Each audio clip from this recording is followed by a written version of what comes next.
Mais derrière tout ça se cache une énorme partie de l'iceberg qui est la plus grosse et peut-être la plus importante de toute cette team machine. Elle est juste ici, donc je vais la laisser répondre. Alors, je sais pas comment je dois prendre le mot. Non mais gros iceberg, énorme Non, t'as iceberg. dit énorme. T'as dit... Dans le sens responsabilité, pas dans le sens je suis plus énorme que toi. Ok, ouais, bon, ok, ça va. IFBB Pro, zero.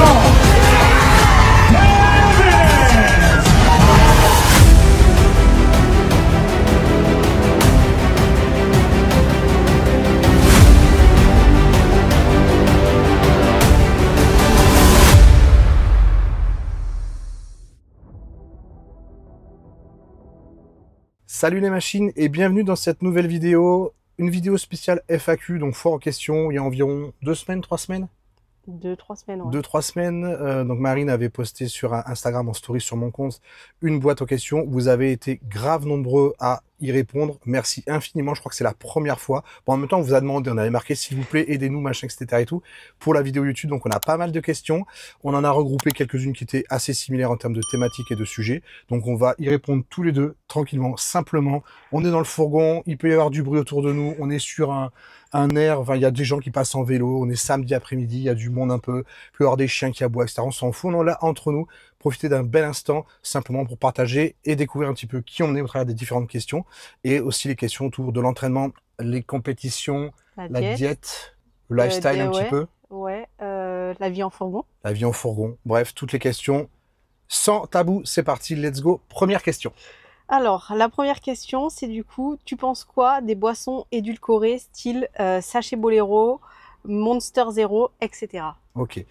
Alors j'en pense ni du bien ni du mal. Je pense, première chose, que ça peut être intéressant d'un point de vue quand on est en sèche ou du moins en perte de poids, etc. et tout. Ça peut être intéressant de l'utiliser pour garder ce côté un petit peu sucré, un petit côté plaisir, sans calories, parce que du coup le but c'est de pas avoir de calories et que dans tous les cas il sera toujours mieux dans une phase de perte de poids d'utiliser ce type de boisson comme moi je consomme. Et là je suis pourtant à une semaine donc de ma prochaine compétition. Je consomme encore du Pepsi Max à midi et le soir, donc c'est pas du Coca, je suis type pas Coca.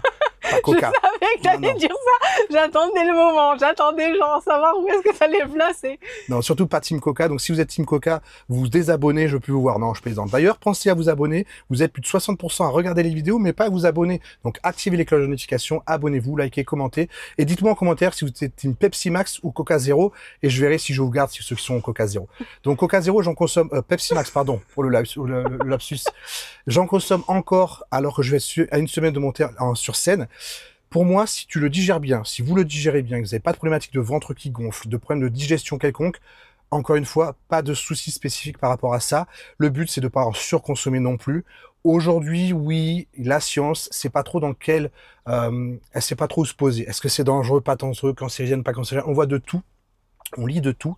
Aujourd'hui, ils savent tellement pas où le classer que concrètement, ils l'ont mis un petit peu dans une catégorie qui est en dessous d'une dangerosité de consommer de l'alcool et de la charcuterie. Donc, les monsieur et dames qui vont critiquer parce qu'on boit des Monsters ou des Bolero, si vous avez de la charcuterie et de l'alcool dans votre quotidien, vous êtes plus en danger que nous. Donc, pas de souci, pas de panique de ce côté-là.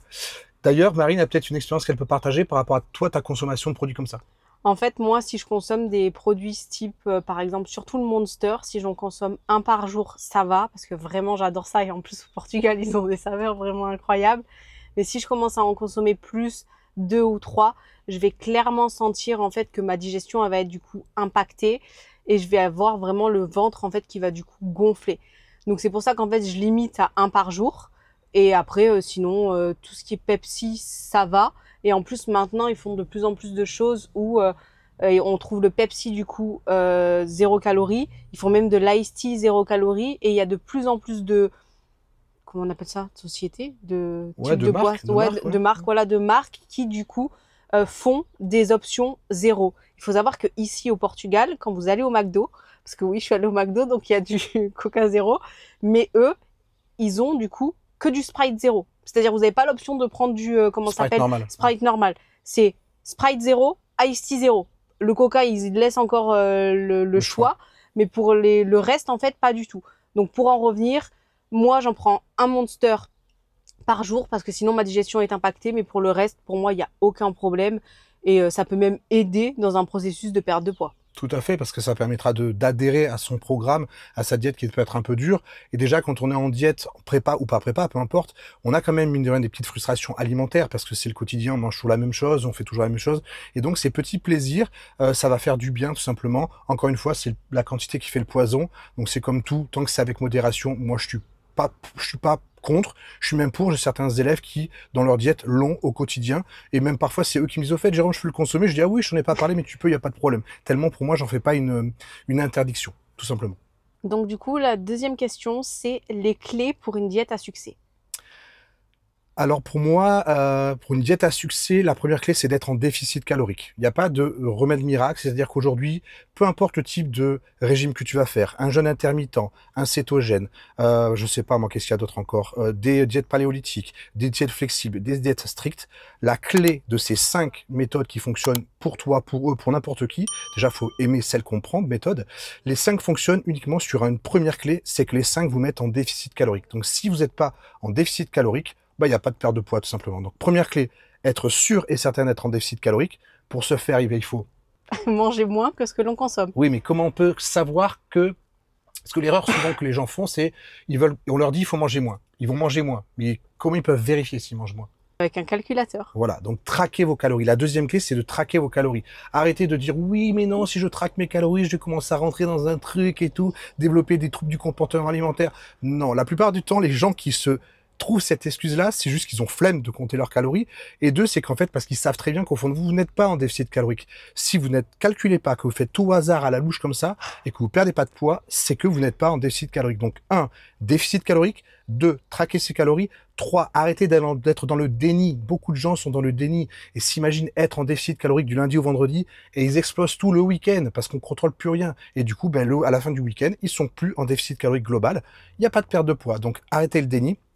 Et 4e clé, je dirais, de trouver la méthode qui fonctionne pour vous. Peu importe les styles que j'ai cités, diète cétogène, flexible, paléolithique, peu importe le régime OMAD, là c'est à la mode de faire un seul repas par jour, ou tout simplement flexible, prenez le type de régime que vous allez arriver à tenir, le type de méthode que vous allez tenir, adhérer dans le temps. Et donc, pour ce faire, oui, dans tous les cas, les 5 ou 6 ou 10 méthodes qui peuvent exister sont toutes précurseurs d'une seule chose, le déficit calorique. Donc, tiens-toi à ton déficit, calcule via une application type MyFitnessPal ou Yazio, veille à pratiquer du sport, forcément, ça c'est une clé très importante, de type renforcement musculaire, et ensuite le repos, c'est important. Et dernière chose, ne pas surévaluer votre dépense quotidienne. Beaucoup de gens s'imaginent être ultra actifs, tout simplement parce qu'ils ont du stress au travail, du stress avec la copine et avec les enfants. Ils se pensent super actifs. Pas du tout. Moi, je suis coach sportif, je suis sédentaire. Pourtant, je m'entraîne 5 fois par semaine, j'ai du cardio quasiment tous les jours et je suis encore sédentaire. Ce n'est pas parce que vous faites 3-4 séances de sport par semaine que vous êtes en actif. Pas du tout. Restez sur du sédentaire ou du légèrement actif dans l'analyse de votre dépense quotidienne en termes d'énergie. Voilà. On a fait le tour? Je pense qu'on a fait le tour. J'ai Et rien oublié. surtout, penser à bien peser tous les aliments, parce que tu as fait le signe comme ça, du coup ça m'y a fait penser, c'est qu'on compte même l'huile qu'on met, comment dire, dans la poêle, parce que rien de pire de faire comme ça à l'œil, moi, Ça va vite, hein. surtout sur l'huile en fait, et on compte réellement tout, et pas se dire ah non mais j'ai l'habitude, ça j'ai pas besoin de le peser, je le vois à l'œil. Non mais ok, Jérôme, ça fait combien de temps Ça doit faire 7 ans que je suis coach sportif, 8 ans que j'applique la flexibilité alimentaire, sauf quand je suis en prépa compétition, forcément. Et j'ai toujours pris une balance pour peser ce que je mange parce que à l'œil, je vais me tromper de 10, 15 ou 20%. Mais tous les jours, sur chaque repas, chaque collation, sur 7 jours par semaine, mais le taux d'erreur, il est énorme. Donc si aujourd'hui, toi qui regardes cette caméra, tu penses que tu as la capacité à l'œil de savoir ce que tu manges au gramme près, bon, inscris-toi au Guinness des records, t'es quelqu'un exceptionnel. Exceptionnel, je veux te rencontrer. On passe à une autre question. C'était du coup première. Il fait chaud. Chaud. C'est vrai. Ouais, je commence Moi à j'ai le transpirer, soleil moi. qui tape sur ma jambe. Désolé si ça brille, si ça vous éclabousse ou ça vous éblouit, il fait très chaud. Du coup, c'était première crise d'hyperphagie pendant les vacances. Comment gérer le après, physique dégradé? Ouais. Le premier réflexe de toute personne qui va faire un gros cheat qui n'était pas prévu dans son plan nutritionnel et qu'on dit qu'il va faire crise d'hyperphagie ou pas. Donc crise d'hyperphagie, ça va quand même être lié à un trouble du comportement alimentaire. Donc la première question à se poser, c'est pourquoi est-ce que j'ai eu cette crise d'hyperphagie? Est-ce que c'est fréquent? Est-ce que c'est parce que je suis dans un régime ou une approche perte de poids qui est trop restrictive, frustrante, qui m'amène aucun plaisir, avec laquelle je suis en train de lutter tous les jours? Donc si c'est le cas, il faut changer de méthode, tout simplement. C'est que la méthode ne te va pas, tout simplement. Et la chose qui est la plus courante souvent, c'est que les gens qui vont avoir un gros écart comme ça, donc hyperphagie ou pas hyperphagie, simplement un gros week-end arrosé, ils vont se culpabiliser. Et donc déjà, faut pas culpabiliser, ça arrive, on est tous des êtres humains, pas besoin de se culpabiliser, on est déjà assez en souffrance soi-même quand on veut perdre du poids, c'est qu'on n'aime pas quelque chose, qu'on veut changer quelque chose en nous, donc arrêtons de se culpabiliser. Deuxièmement, l'erreur que je vois souvent, c'est de vouloir compenser cet écart, c'est-à-dire dès le lendemain, les gens vont se mettre à bouffer des heures de cardio en plus, ils vont se mettre à couper les calories, et ils vont se mettre à faire plus de sport. Ça n'a aucun intérêt. Aucun, pourquoi? Parce que ça va plutôt induire un circuit vicieux, si je pourrais dire, dans le sens où tu vas te pardonner tout simplement ta crise d'hyperphagie ou ton écart alimentaire en te disant c'est bon, j'ai récupéré par le sport. Sachez qu'il n'y a aucun sport qui peut compenser une pizza à plus de 1000 calories, à moins de courir pendant 10 heures sur la journée, et encore, vous allez vous frustrer, abîmer le corps, le stresser, faire de l'eau, avoir faim derrière parce que vous allez brûler les glucides. Donc ça n'a aucun intérêt. Donc ne pas compenser par plus de cardio. 2, ne pas compenser par plus d'entraînement. 3, ne pas culpabiliser tout court. 4, simplement reprendre son rythme alimentaire de base dès le lendemain. Si tu as un coach, en parler à ton coach, évidemment.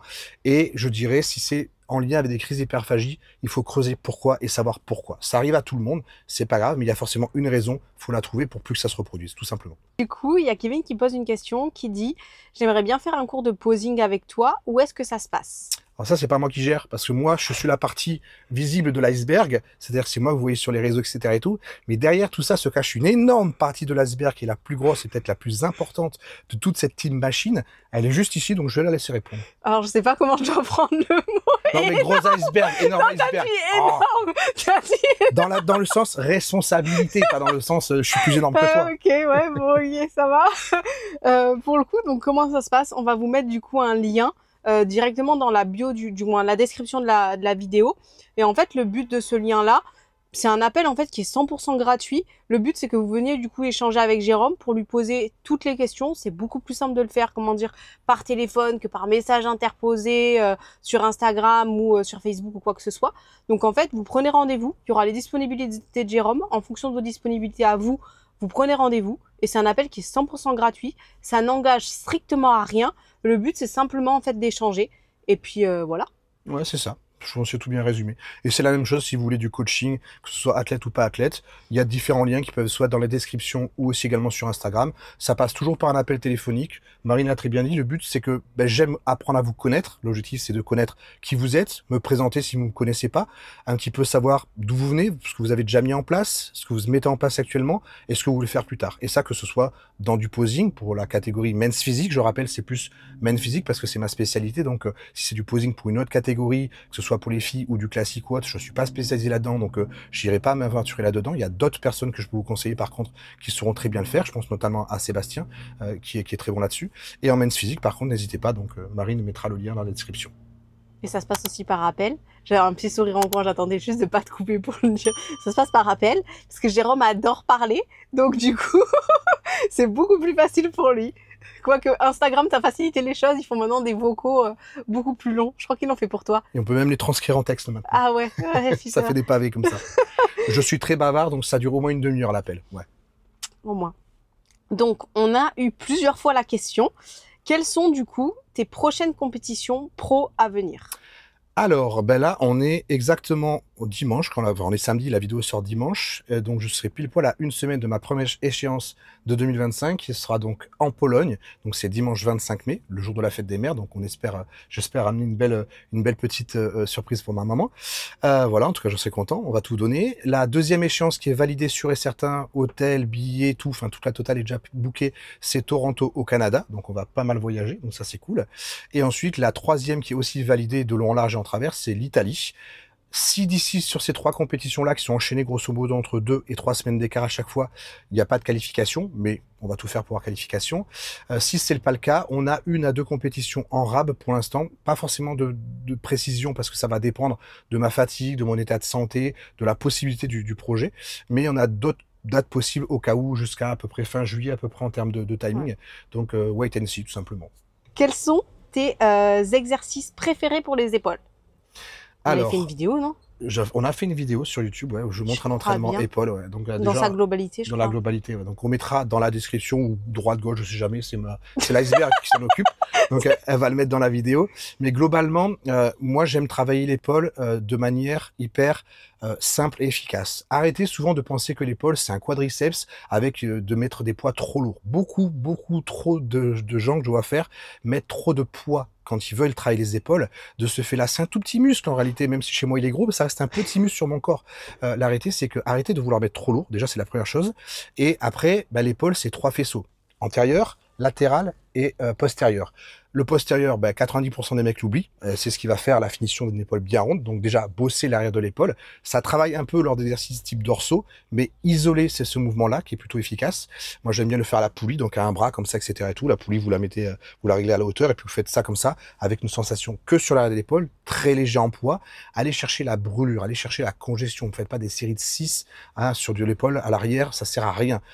Moi, j'aime bien le faisceau latéral à fond, donc je bosse beaucoup le latéral puisque c'est ce qui va faire cette largeur des épaules, donc faisceau latéral à fond. L'antérieur, je le bosse très peu. Pourquoi? Parce que je vais faire un exercice maximum.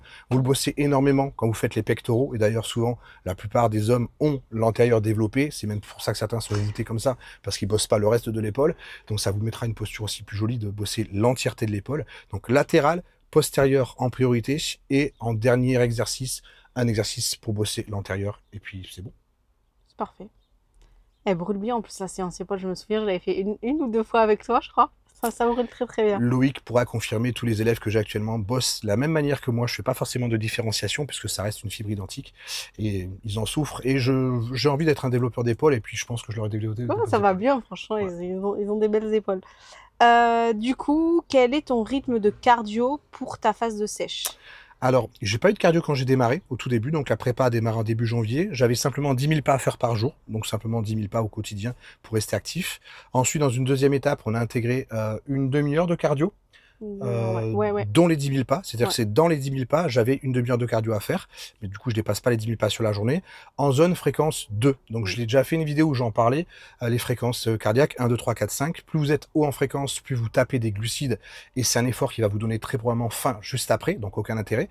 Alors qu'en zone 2, voire début de zone 3, vous allez plutôt utiliser les lipides comme source d'énergie dans cet effort. C'est un cardio donc qui est très modéré.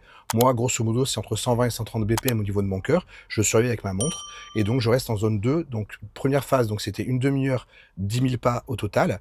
Ensuite, là on est sur la fin, je suis à 1 heure au total, donc en deux fois, une demi-heure et une demi-heure séparées, et toujours dans la globalité 13 000 pas. Donc en gros c'est 1 heure de cardio zone 2, avec 13 000 pas au total à la fin de la journée, dont cette heure-là de cardio intégré. Et ça tous les jours, que ce soit sur les jours d'entraînement ou les jours de non-entraînement. C'est Anto qui a posé la question, un athlète avec qui tu rêves de partager la scène. Moi je sais. Il y en a plusieurs. Forcément, le premier, c'est Ryan Terry, c'est obligatoire parce que forcément, c'est lui qui m'a fait aimer le monde du men's physique, c'est lui qui m'a fait aimer le monde des compétitions. J'ai gagné ma carte pro à la Ryan Terry British Championship en 2023. Donc c'était sa compétition. Il te regarde là. La statue est là-haut, donc je suis très content. Donc forcément, Ryan Terry, c'est non pas parce que c'est Monsieur Olympia, hein, c'est bien au-delà de ça parce que ça fait plus de 10 ou 15 ans que je le suis sur les réseaux. Donc j'aime le personnage, j'aime son physique, j'aime le mindset qu'il a, etc. Et là, actuellement, mais ça va se faire la semaine prochaine, puisqu'on l'a vu hier sur une vidéo. Oui, c'est Moro donc qui est espagnol et qui est donc de la team Amix, mais côté Espagne. Et Moro que j'adore, très beau physique aussi, qui a déjà fait, je crois, 2 ou 3 fois Olympia aussi de mémoire. Et je vais pouvoir monter sur scène avec lui la semaine prochaine en Pologne. Donc j'espère qu'on sera coude à coude. Et puis si je le bats, tant mieux. Mais ouais, je suis content de monter sur scène et qu'il soit présent parce que ça va faire une compétition avec un super bon niveau parce que c'est déjà quelqu'un qui a été qualifié Olympia, donc plutôt intéressant. Et puis t'en as mangé de ces vidéos, je pense que... Ah pendant toute ma prep, lui en plus ce qui est bien c'est qu'il sort des vidéos en format vlog toutes les semaines par 3, par 4, etc. Et donc je suis tout simplement ces vidéos pendant que je fais mon cardio, donc je le connais presque par cœur. Donc lui ne me connaît pas c'est sûr, mais moi je le connais par cœur. Yep. J'étais sûre, j'allais dire tu vas dire quoi quand tu vas le voir? Il dit toujours yep, c'est sa phrase à lui. Donc pour ceux qui connaissent Moro, allez suivre sur YouTube, vraiment un mec super simple. Moi j'aime beaucoup justement, on est des gens simples, et dans le body je trouve qu'il y a très peu de gens qui sont simples, il y a beaucoup trop superficiels, de gens qui en font trop de putaclic, trop de faux semblants, etc. et tout. Ça nous ressemble pas du tout. Et Moreau, je trouve qu'au contraire, c'est quelqu'un qui montre son lifestyle simple, sa famille, sa diète, il se prend pas la tête, il est, en tout cas, je le connais pas personnellement, mais de ce qu'il montre au quotidien, on sent quelqu'un de bienveillant et d'authentique, ça me correspond bien, donc j'adhère au personnage, donc avec plaisir de le croiser sur scène et puis de le battre, sportivement parlant, bien sûr, évidemment. Et après, du coup, Anto, il a posé une autre question. Pourquoi ce choix de t'être lancé dans le body? Alors si c'est le body dans le sens la musculation, j'ai fait un long podcast qui est sorti il y a pas très longtemps. L'iceberg ici présent vous le mettra quelque part par là pour aller le voir, donc il est assez long. Ça vous expliquera la raison du pourquoi du comment je me suis mis à faire de la musculation au sens large. Ça voilà. fera passer le cardio. Là, ça vous fera passer le cardio. Ça dure 1 heure, donc allez le voir. Allez le voir. C'est sur une chaîne secondaire, mais on vous mettra le lien. La raison pourquoi je me suis mis à faire du bodybuilding par rapport aux compétitions, eh ben, c'est un cheveu sur la soupe. C'est-à-dire, c'est le hasard complet. C'était sorti de Covid. Je tombe sur une story à l'époque. C'était Arnaud Plaisant qui dit, pour ceux qui voudraient s'essayer à faire des compétitions, etc., on a l'opportunité, grâce au Covid, de ne pas passer les sélections France et d'aller directement au championnat d'Europe. Championnat d'Europe, c'est grosse compétition, gros level. Donc c'était à l'époque la fédération IFBB. Donc avec vraiment ce côté découvrir la scène, mais au-delà de la France, donc dans un vrai une vraie scène avec du monde, avec choses intéressantes.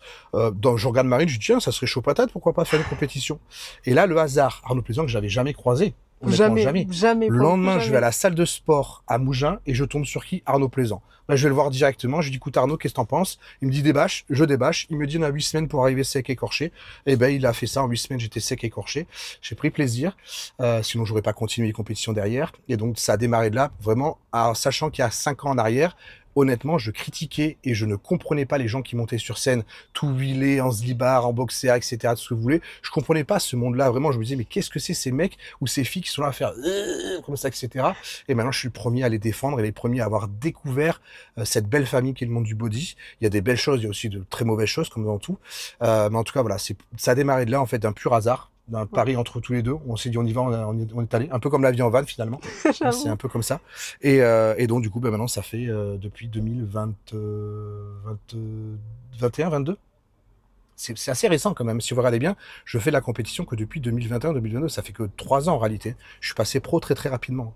Par contre, t'as pas passé le cap du slip et du boxer. Tu restes avec le short. Parce que non, j'avoue, je trouve que c'est des belles catégories, le classique, etc. et tout. Bon, j'ai quand même 42 ans, donc honnêtement, s'il fallait que je retravaille un physique pour être dans du classique, avoir des plus grosses cuisses, etc. et tout, ça serait quand même très dur, sachant que j'ai une double hernie, donc à la fois une hernie cervicale et une hernie discale, donc assez compliqué pour vraiment développer ou surdévelopper le bas du corps. Je suis pas trop en retard, je suis assez équilibré, mais si je veux des plus grosses cuisses pour avoir ce format en X, il faudrait que j'envoie du pâté, et je sais que j'ai pas la forme physique pour le faire, je pourrais plus me blesser qu'autre chose, même si c'est une catégorie que je trouve magnifique quand je vois les gars poser et qui font leur posing, etc. Tout, c'est magnifique, hein, vraiment, quand on sait bien poser, c'est vraiment mettre en avant un corps et vraiment super beau, hein. C'est même de l'émotion qui peut se dégager quand on voit ça. Avec la musique avec la musique et tout, voilà. Mais le classe, j'aime bien le men's physique parce que ce que j'aime souvent, c'est un peu il y a un mot qui est à la mode, je suis à la mode, j'ai 42 ans, mais je suis à la mode, c'est le Kinder Surprise. C'est-à-dire qu'en gros, un Kinder, c'est un chocolat. Oui, c'est à la mode. Les jeunes disent ça. T'es pas assez jeune, t'es pas assez jeune. Il y a que toi qui dis ça. Non, il y en a plein qui disent. Dites-moi en commentaire si vous connaissez l'expression Kinder Surprise. Et l'idée, c'est qu'en gros, un Kinder, on sait pas ce qu'il y a dedans. Ça ressemble à un chocolat normal comme tous les autres, mais quand vous le déballez, il y a une belle surprise à l'intérieur. Le men's physique, pour moi, c'est ça. C'est-à-dire que vous voyez un mec dans la rue, on voit qu'il est carré, il a l'air plutôt sportif et tout, on sait pas trop comment il est, il débâche, boum, taille fine, épaules larges, sec, beau, je trouve ça très esthétique en fait. Donc j'aime le côté men's physique pour ça en fait. Le fameux Kinder Surprise. Une autre question. Ce serait intéressant de parler de ta dernière Peak Week en détail. Merci à toi, j'adore ton contenu. C'est très gentil. Merci beaucoup pour ton commentaire. Ça va être une réponse très courte. Je ne fais pas de Peak Week. Voilà, c'est-à-dire qu'en 3 ans que je travaille avec Rani en tant que coach, je n'ai jamais fait de Peak Week. Alors certains les utilisent, je l'utilise moi-même pour mes athlètes, je leur fais faire des Peak Week, certains oui, certains non. Moi, j'en ai jamais eu besoin. Pourquoi? Parce que la Peak Week, en réalité, c'est, on va dire, vous allez décharger énormément quelques jours avant la compétition, donc en coupant les carbs, donc les glucides à fond. Vous allez avoir un effet tout plat sur vos muscles, etc. et tout. Le but étant que quand vous rechargez après 2-3 jours à la compétition, vous allez refaire le stock de glycogène et du coup être vraiment très plein, très rond, etc. J'ai jamais eu besoin de le faire parce que même en étant en diète assez basse, aujourd'hui je suis à 200 grammes de riz cuit par jour sur les jours d'entraînement et 100 grammes les jours de non-entraînement, donc très peu, je reste quand même très rond, très plein, je suis jamais très très vide. Donc, j'ai pas besoin de passer par ces phases de décharge et recharge. Et d'ailleurs, je prends Ryan Terry. Je sais que Ryan Terry, dans son livre sur la Peak Week, il explique que lui-même, il fait pas spécialement de décharge-recharge. Il garde la même diète avant les compétitions et c'est les quelques jours avant de monter sur scène où il va baisser son niveau de protéines, remplacer ce qui va enlever en macronutriments de protéines par des glucides, mais son total calorique reste le même. Donc en fait, comme ça, pas de risque de excédent calorique, etc. Donc voilà, donc pas de Peak Week pour moi en tout cas, mais intéressant comme sujet. Et à la limite, si un jour vous voulez qu'on fasse une vidéo là-dessus, pourquoi pas, mais pour le coup, il n'y en a pas pour moi. Pas. Fais-tu, si l'occasion te permet, des trainings avec tes athlètes? Bien sûr. Bien sûr. Déjà sur Toulouse, quand on y est, c'est souvent un peu, on va à la salle Body Addict, qui est vraiment le temple là-bas à Toulouse. C'est facile d'accès, etc. et tout. Puis la Nordine et Noémie nous accueillent avec plaisir. Et puis j'ai déjà accueilli pas mal d'élèves là-bas. Ils se déplacent. Didier, ouais, il y a Didier qui est venu. J'ai fait du posing là-bas avec Théo aussi. Donc la possibilité, clairement, on est en fourgon aménagé. Donc quand on vous croise, qu'on est sur la route, pas loin, si vous voyez que je suis dans votre région, n'hésitez pas à nous contacter. Et si on a l'occasion de le faire, avec grand plaisir. Et sinon, dans tous les cas, oui, une fois par an, on a fait l'année dernière, on le refera cette année. Je fais une rencontre, en fait, une fois par an. Généralement, ça dépend des dates de compétition. Cette année, ça va dépendre d'Olympia. Si il y a Olympia, ça sera après Olympia. S'il n'y a pas d'Olympia, ça sera probablement en septembre. Une rencontre où, en fait, on rencontre la team machine lors d'un week-end. Et donc, les élèves se déplacent de la France entière. On passe un week-end ensemble à faire une bonne bouffe. Bonne bouffe et un training ensemble où justement on prend le temps de corriger, de partager des bons moments ensemble, etc. et tout. Puis on a fait un peu de méditation, on a fait un peu de... Ouais, ils ont fait du jacuzzi. On a fait du jacuzzi aussi. Qui... Donc une rencontre une fois par an avec toute la team en physique et après au fur et à mesure de nos épopées sur les routes en France ou à l'étranger avec grand plaisir. C'était trop bien. Ouais, c'était bien. C'était trop bien. Du coup... J'aime bien cette question. Pour ou contre la diète flexible? Oh, je suis contre. Adieu la diète flexible. Perso, laisse-moi finir. Perso, quand c'est toujours pareil, sur du long terme, c'est dur. Ah, mais je suis, mais alors complètement d'accord. Vraiment, pour le coup, je suis complètement d'accord avec ça. Ça fait combien de temps qu'on fait du coaching? On compte même plus les années. 7 ans, ouais. Ça fait 7 ans qu'on est ensemble, donc c'est ça. Ou 8 ans qu'on est ensemble bientôt. Ou 7 ans. Donc ça fait 7-8 ans. Ouais. Bon, 7-8 ans. On réglera la question de ensemble juste après la vidéo. Moi, je connais la date, elle la connaît pas. C'est l'inverse. Non, c'est l'inverse. Non, c'est l'inverse. Dans un couple, c'est souvent le mec qui connaît pas la date. Bon. Moi, je sais que c'est le 7 février et je peux vous dire quelle année, pas elle. Okay, bon. On passera là-dessus. Donc, ça fait 7-8 ans qu'on fait du coup du coaching et on fait du coup uniquement, du moins, de la diète, flexible. Après, c'est pas n'importe quelle, diète flexible. Vas-y, je te laisse non, mais c'est bien, c'est ce que tu disais, c'est que ce soit athlète ou non athlète, puisqu'on fait du coaching lifestyle pour monsieur et madame tout le monde, et quand je dis ça, c'est pas péjoratif, attention, ou du coaching athlète, les athlètes ont même de la flexibilité alimentaire jusqu'en off-saison, c'est-à-dire dans la prise de masse.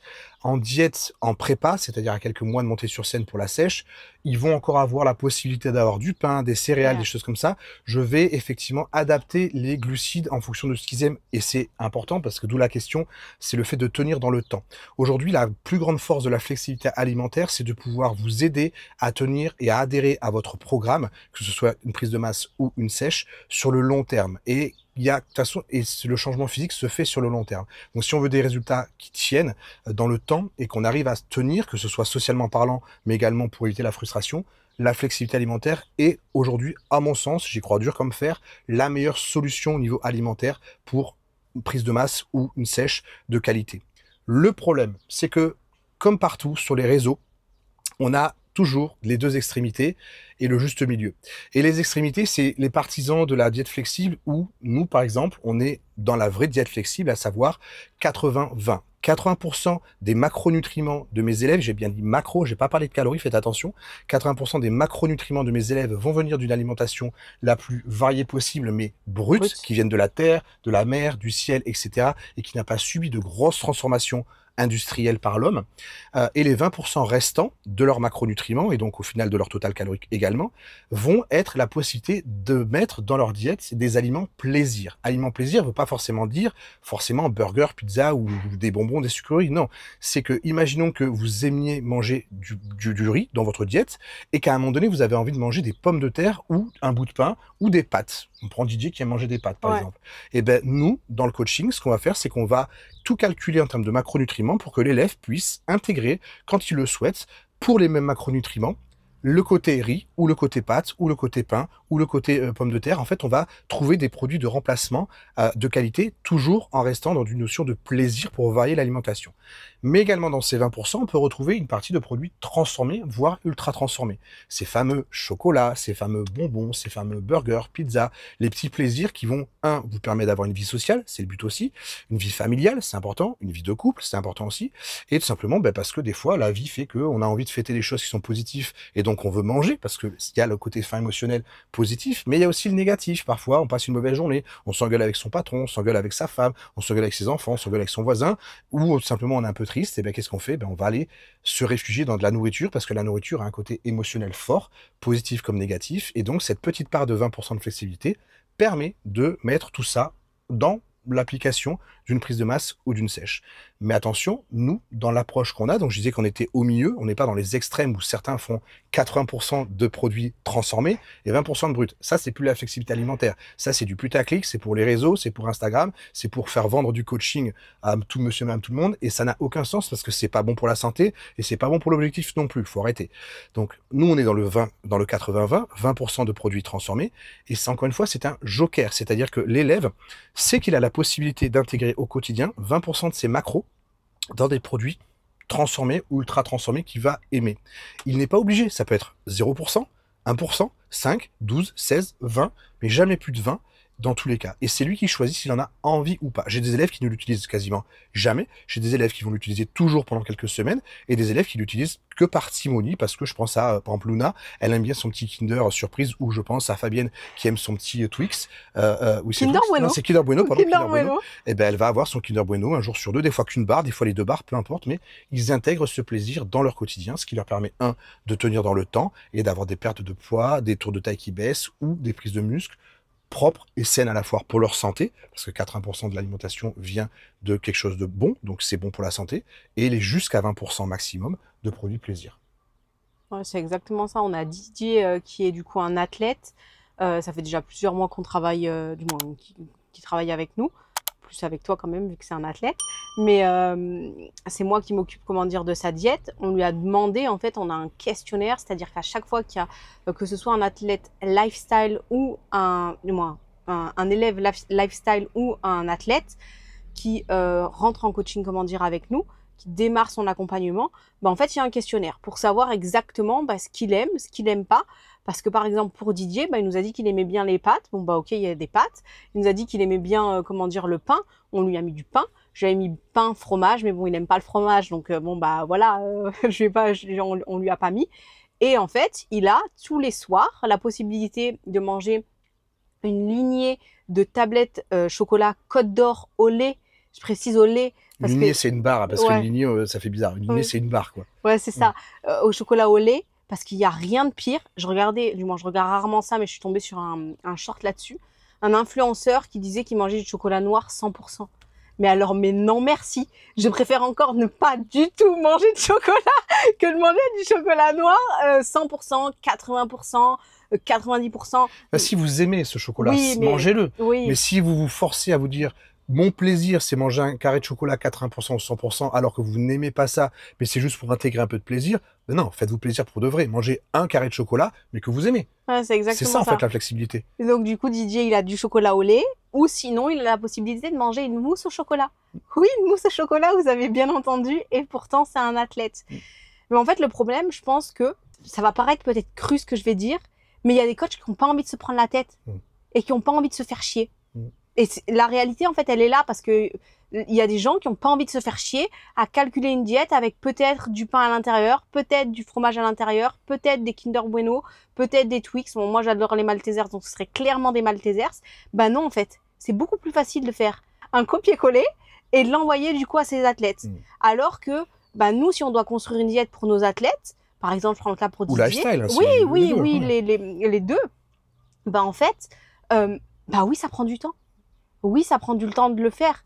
Et il y a des gens qui n'ont pas envie du moins, il y a des coachs qui n'ont pas envie de se casser la tête. Ah, mais c'est sûr, c'est ça, parce que il y a même des coachs qui vont être anti-diète flexible et prôner soi-disant l'extrême, c'est-à-dire qu'ils vont faire croire que les gens font croire que la diète flexible, c'est 80% de produits transformés et 20% de produits bruts, alors que je vous répète, c'est l'inverse, la vraie diète flexible, tout simplement pour comme ça, ils sont tranquilles et ils n'ont pas à le faire en fait. Ils vont simplement cracher sur une chose pour pas eux-mêmes avoir le mettre en place et dire non, non, moi je suis sur du carré, du strict et tout.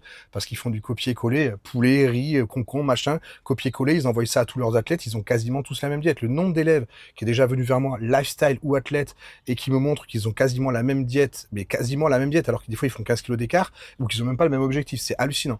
Parce que oui, préparer en tant que coach, faire une diète flexible à ses élèves prend du temps.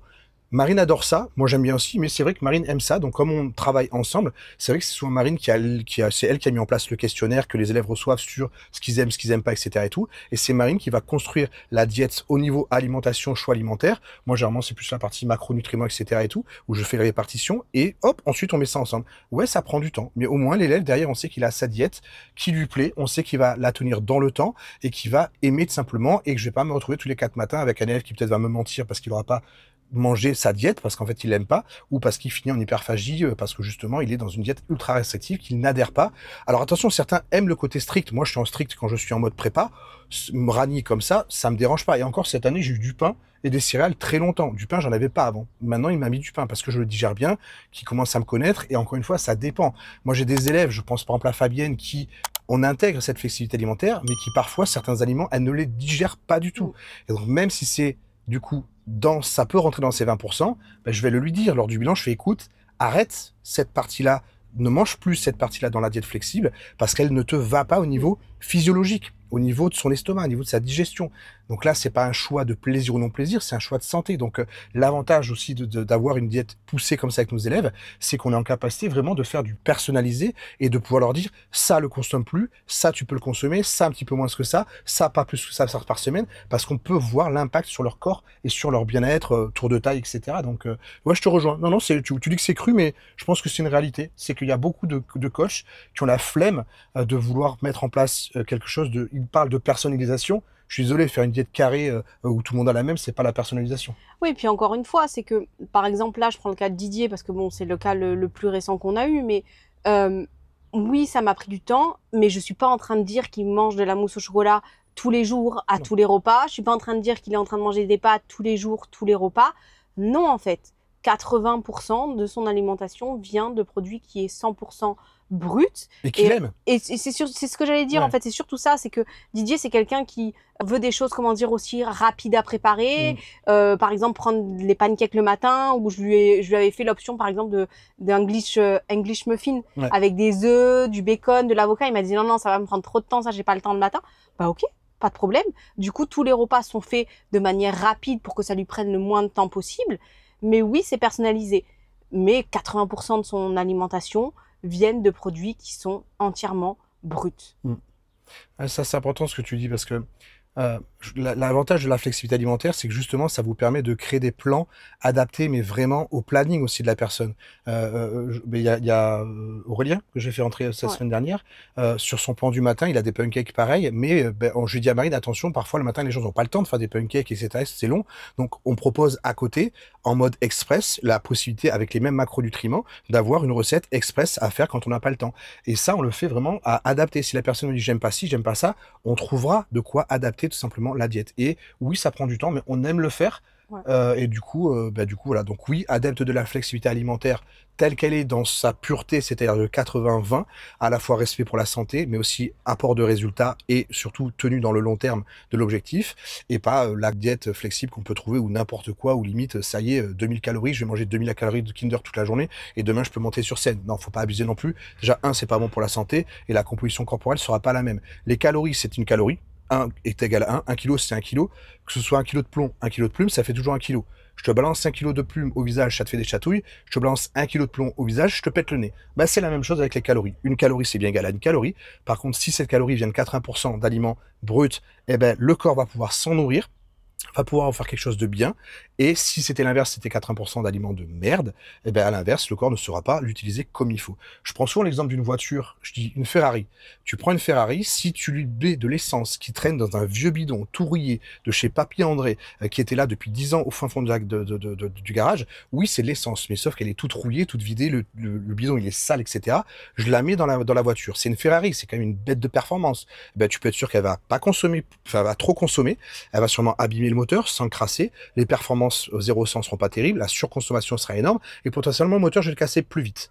Ben, c'est la même chose pour le corps humain. Si j'avais de l'essence qui sortait directement chez Total, je dis Total, je m'en fous, ça peut être n'importe qui, mais qui est pure, ben forcément tu peux garantir que tu auras 100% des performances de ton moteur, donc 100% de ta Ferrari. Donc ton corps c'est une Ferrari, donc 1080% d'essence neuve, donc d'aliments et de macros, 80% brut de qualité, et n'oublie pas les petits plaisirs de temps en temps, c'est pas ça qui enlèvera ta performance, au contraire ça te fera tenir dans le temps. Donc à fond, la diète flexible. À fond. À fond. La prochaine question du coup c'est Jules, le plus grands avantages et le plus grand inconvénient de la vie en fourgon pour ton objectif. Ça je vais répondre. Ouais, ça je pense que Marine, on va voir si elle me connaît bien, on va voir si elle me répond à ma place. Ouais. Du coup, le plus grand avantage, je dirais que c'est qu'il peut aller se taper sa meilleure sieste juste derrière, les pieds en l'air, le ventilateur, et mettre du coup une série qu'il va regarder pendant 2 minutes, parce qu'après, il va s'endormir comme ça. Oui, comme ça, exactement, c'est le même bruit. Ou la console, et je vais y jouer 5 minutes et je m'endors. C'est ça le plus grand avantage? Ouais, j'avoue, franchement, c'est canon. En prépa, je suis fatigué. En prise de masse, un peu moins, mais même si j'aime bien. Mais en prépa, j'avoue, je me cale directement. J'ai juste à poser la table. Enfin, je tourne le fauteuil, je me mets là-bas, je m'allonge, je dors. Et donc, le plus grand inconvénient de la vie en fourgon, je dirais pas que c'est un inconvénient, je dirais plus que ça demande plus d'organisation parce que c'est petit. On vous mettra la vidéo de comment c'est à l'intérieur, c'est vraiment petit. Puis Jérôme a pris du dos, a pris des épaules, tout ça, donc il passe plus de manière de face, en fait, il passe de manière genre de profil. Ouais. Et donc, en fait, c'est juste que ça demande plus d'organisation, surtout quand c'est dans une période de prise de masse où il consomme du riz en grande quantité et j'en consomme aussi, donc forcément niveau organisation il faut qu'on soit calé pour pas se marcher dessus. Ouais, parce qu'il faut cuire et recuire plusieurs fois par jour des quantités. On a un frigo, mais c'est un frigo un peu un frigo top comme ça, comme quand on est étudiant, donc ça c'est largement suffisant. Mais c'est plus, je dirais que l'inconvénient est en prise de masse, pas en sèche, parce que du coup du riz j'en ai pas assez, limite la dernière fois on en a jeté parce qu'il a tourné, il a jauni, mais sinon en réalité voilà, l'inconvénient c'est plus, je dirais pas que c'est un inconvénient, je dirais que ça demande de l'organisation par rapport au fait de ma compétition, de pouvoir avoir tout ce qu'il faut pour pouvoir cuisiner sur la main en grosse quantité quand c'est la prise de masse. Elle me connaît bien parce que c'est exactement ça. Ah, je peux rester. Je comptais pas partir de toute façon. Oh zut. Du coup, quels sont les muscles à prioriser pour un men's physique? C'est du coup Pascal qui pose la question. Alors, je dirais que tous les muscles sont à privilégier parce qu'il faut rester équilibré. Le but d'un men's physique, c'est d'être équilibré. Et en plus, maintenant, il y a même si les jambes ne rentrent pas en compte dans le critère de notation, on revient à empêcher des men's physiques qui vont faire 95 kg sur le haut du corps et 5 kg sur le bas du corps parce que c'est moche. Donc, on revient à une tendance avec un physique plus équilibré, ça c'est bien. Par contre, si on parle de vraiment critères quantitatif, c'est-à-dire vraiment pour les notations avec les juges, c'est la taille fine. Donc forcément, pour avoir une taille fine, c'est bosser bien votre grand droit, donc l'abdominal de ce fameux six-pack. Les obliques, ne les bossez pas sur du lourd, parce que un muscle, quand vous le bossez en lourd, il fait quoi? Il grossit. Donc l'idée reçue que de bosser les obliques affine la taille, c'est pas possible. Si vous bossez un muscle, si vous bossez vos obliques, comme n'importe quel muscle, comme un pec, comme une épaule ou n'importe quoi, elle va grossir, il va s'épaissir le muscle. Donc, si vous bossez vos obliques, vous allez épaissir votre taille. Donc, grand droit à fond, ok.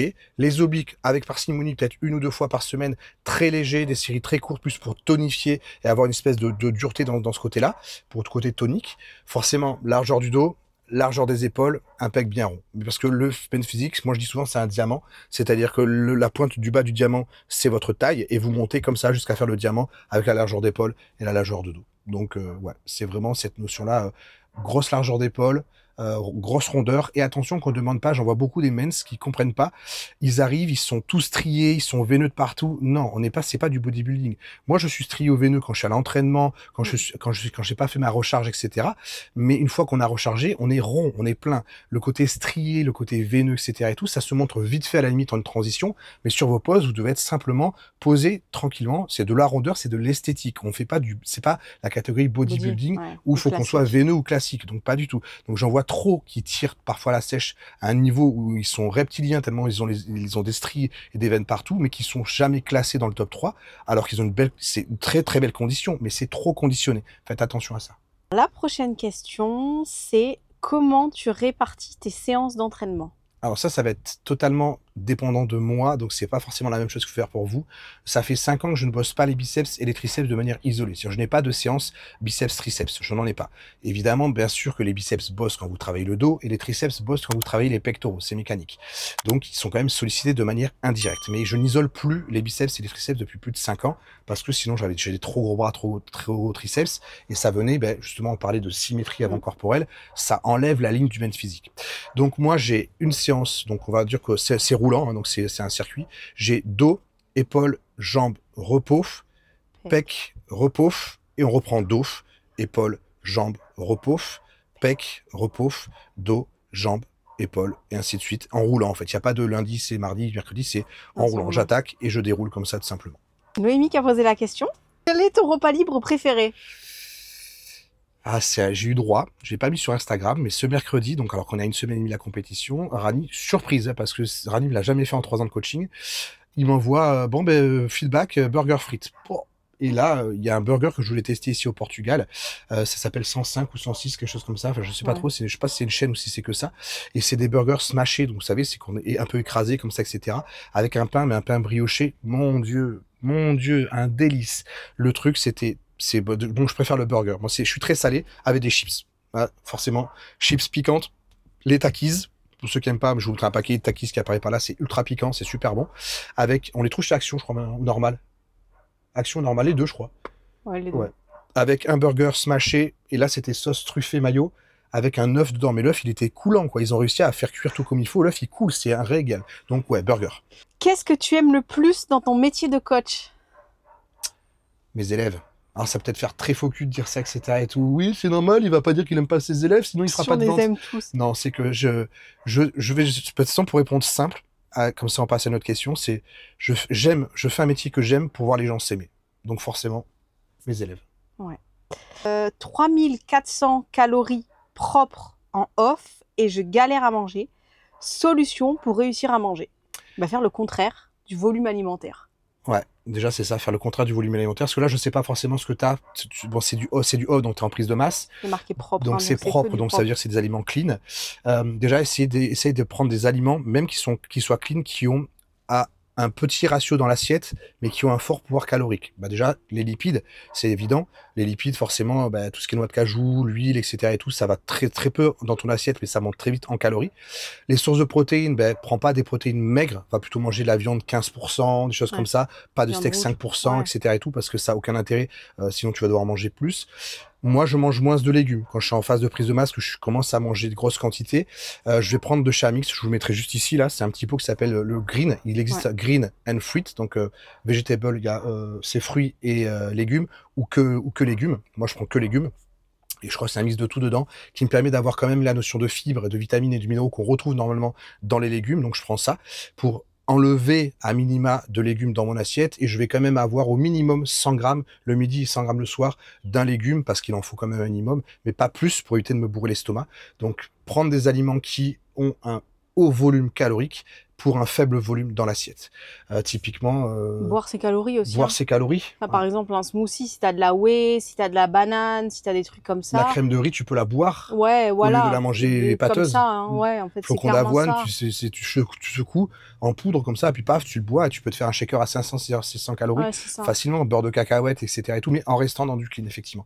Et attention, encore une fois, que tu es en prise de masse.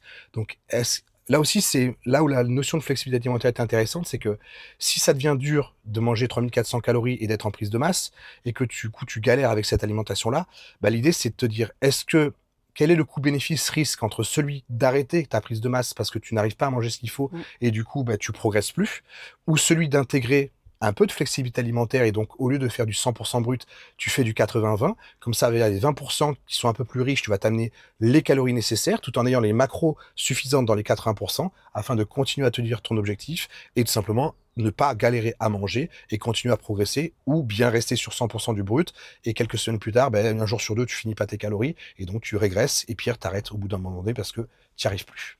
On passe du coup à la dernière question. Dernière question. Et voilà, elle va durer 1 heure la vidéo. Elle parle beaucoup. Hein. Arrête, c'est pas vrai.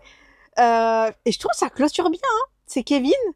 Du coup, qu'est-ce que tu aimes le plus et ce que tu aimes le moins dans le processus de la sèche? Ça clôture bien là. Ce que j'aime le plus dans le processus de la sèche, c'est voir le corps changer de jour en jour, de semaine en semaine. C'est juste incroyable. Cette année, comme j'ai bien réussi, cette année, j'ai réussi à bien sécher parce que j'ai réglé mon problème de sommeil. Et donc, mon corps, il a vraiment rien à voir que l'année dernière.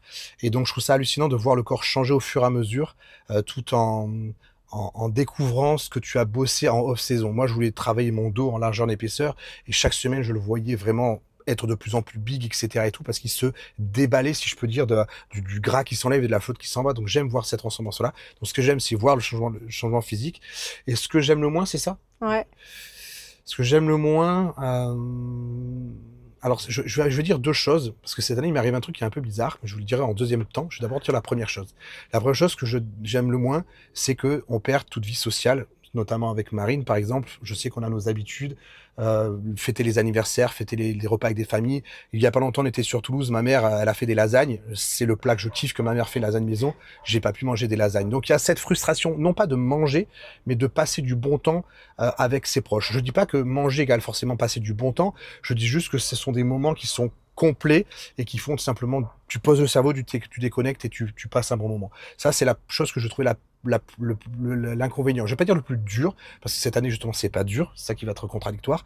La deuxième chose que je veux dire, c'est que cette année, pour moi, c'est pas dur de tenir la diète. Ça a même été l'inverse. C'est-à-dire que cette année, j'ai du mal à manger. C'est-à-dire que quand Rani m'a demandé de faire des cheats comme le burger, j'ai dû regarder Marine à 50 fois et lui dire, t'es sûr, putain, j'ai pas envie, si je fais de l'eau, etc. et tout. Donc, au contraire, manger autre chose que ce qui était dans mon plan alimentaire a été très dur cette année. Parce que j'ai eu des brunchs pendant longtemps. J'ai eu, là, le burger à une semaine et demie de monter sur scène avec des frites. Et même Rani a insisté. Il m'a dit, je lui ai marqué, t'es sûr? Il m'a dit, arrête, pose le cerveau. Et il m'a dit, il a marqué en gros comme ça. Double viande, double fromage. C'est Rani dit jamais ça. Donc voilà. Donc le deuxième inconvénient qui moi est arrivé cette année que je ne connaissais pas, c'est l'inverse, c'est-à-dire que j'ai du mal. Alors j'aurais pas du mal à remanger après. Hein, ça, je sais que j'aurais pas de problème par rapport à ça. Parce que j'ai même hâte de pouvoir remanger normalement. Mais je sais que c'était de me dire sortir du cadre très carré de ma diète actuelle pour avoir des petits repas plaisir comme le brunch ou le burger ont été pour moi durs mentalement parce que j'avais l'impression que ça allait me saccager physiquement. Voilà, tout simplement. Vous êtes très routinier en fait sur cette prépa. Moi, une fois que je suis routinier, je lance le truc. Celle-là, elle est... C'est millimétré, tac, tac, tac, tac, tac, tac. J'ai besoin de ce cadre en fait. Et comme ça me fait, je pense que c'est comme ça me fait sortir du cadre. J'ai l'impression que il va se passer quelque chose de négatif. Donc, à l'inverse, je pourrais développer quelque chose de négatif parce que mon cerveau m'enverrait du cortisol et puis derrière, ça se passerait mal. C'est ce que je te donc, dis. voilà. Ouais. Mais je sais que finalement, ouais, je me suis retrouvé même presque en mangeant quelques minutes après avoir des nausées. C'est dans la tête. Hein. Et c'est mon corps. Lui, il était content de manger un burger. Le lendemain matin, il a kiffé. Hein. J'avais des veines partout. Et puis, on a passé un bon moment. Donc, c'est ça un peu le côté contradictoire que j'avais cette année, alors que les autres années, j'avais plutôt tendance à me dire. Je me souviens une année de dire à Marine, oh putain, non, reste avec moi dans le fourgon, travaille pas à l'extérieur, parce que si tu vas travailler à l'extérieur, j'ai une chance sur deux que je finisse au McDo. Là, je suis transparent avec vous, hein, je l'ai jamais fait. Mais ma tête, à un moment donné, sur les dernières semaines de compétition, comme tout le monde, elle a envie de bouffer. Et je sais que je t'avais dit, je t'ai pas dit 50 fois, ça t'est arrivé une ou deux fois peut-être. Où je te dis, non, reste avec moi bosser dans le fourgon, parce que si là tu sors, il y a une chance sur deux, mon cerveau il déconnecte complet et je finis au McDo en train de commander un burger. Je l'aurais fait, j'aurais pas fait, j'en sais rien. Mais pour éviter que ça puisse arriver, je suis très transparent avec Marine, et quand des moments comme ça pouvaient arriver les années passées, je lui disais directement, comme ça au moins, je sais que derrière, si je fais un truc, elle me brise la nuque. Donc comme ça, on dirait pas comme ça, mais non, elle peut me briser la nuque, c'est le... Voilà. Merci Marine Spiller, l'iceberg. T'as dit l'énorme iceberg. L'énorme iceberg, parce qu'elle a multi-compétences, multitâches. Il y a la vidéo, on pourra prouver que tu as dit énorme iceberg. Non, donc en tout cas, merci beaucoup. Honnêtement, bon, ça a duré quasiment presque 1 heure, donc je pensais pas que ça aurait duré. Et encore, on a regroupé les questions. Mais voilà, on voulait être simple, transparent, on n'a rien préparé, on est comme ça fait partie de nous. Donc, d'ailleurs, pour ceux qui auront vu la vidéo jusqu'à la fin, qu'est-ce qu'on peut leur demander de commenter pour être sûr qu'ils ont vu jusqu'à la fin? Cookie. Cookie. Si tu mets cookie en commentaire, alors tu peux commenter normalement, dire ce que tu veux, échanger, et tu peux mettre un autre commentaire qui est marqué cookie. Si tu mets cookie, je sais que t'es un bon. ou une bonne personne. Bonne, ça fait bizarre, ça fait vulgaire pour une fille. T'es bonne, mais tu m'as compris, c'est dans le bon format, hein, on est d'accord. Que t'as regardé la vidéo jusqu'au bout. En tout cas, merci beaucoup, vous êtes de plus nombreux à nous suivre. Abonnez-vous, likez, commentez, activez la cloche de notification, ça nous aide. C'est pas pour racoler. Plaisir, en ça plus, fait les super commentaires. plaisir, ouais, grave. Les commentaires qu'on voit à chaque fois, en fait, on reçoit une notification à chaque fois qu'il y a un commentaire qui est posté du coup sur YouTube, et ça fait vraiment hyper plaisir de le voir sous la vidéo. Donc vraiment, n'hésitez absolument pas, parce que on voit tous les commentaires et on répond à tous les commentaires. Ouais, et puis souvent encore, je le répète, mais parfois vous venez me voir sur Instagram pour dire ouais, Jérôme, ta vidéo elle était trop bien. Merci. mais va me le marquer sur YouTube, quoi, bordel. Donc généralement, je vous le redis, je vous dis va marquer un commentaire, etc. C'est pas pour faire les racoleurs, c'est pas pour faire ça, mais vous savez que c'est compliqué les réseaux, c'est compliqué YouTube, et nous on veut pas jouer de ce que certaines personnes peuvent jouer, notamment sur du putaclic, sur des trucs un peu extrêmes, etc. et tout, pour pouvoir avoir de la visibilité. On veut juste rester nous. Et ben c'est sûr qu'on dépend malgré tout du fait que les gens commentent, que les gens likent, parce que l'algorithme fonctionne comme ça. Donc merci à ceux qui le font, merci de participer, merci à développer cette chaîne, merci pour vos questions. N'hésitez pas à venir nous voir en commentaire, mais également sur Instagram si vous avez d'autres questions, on y répond avec plaisir. Et en attendant, on vous dit à bientôt Dans une prochaine vidéo.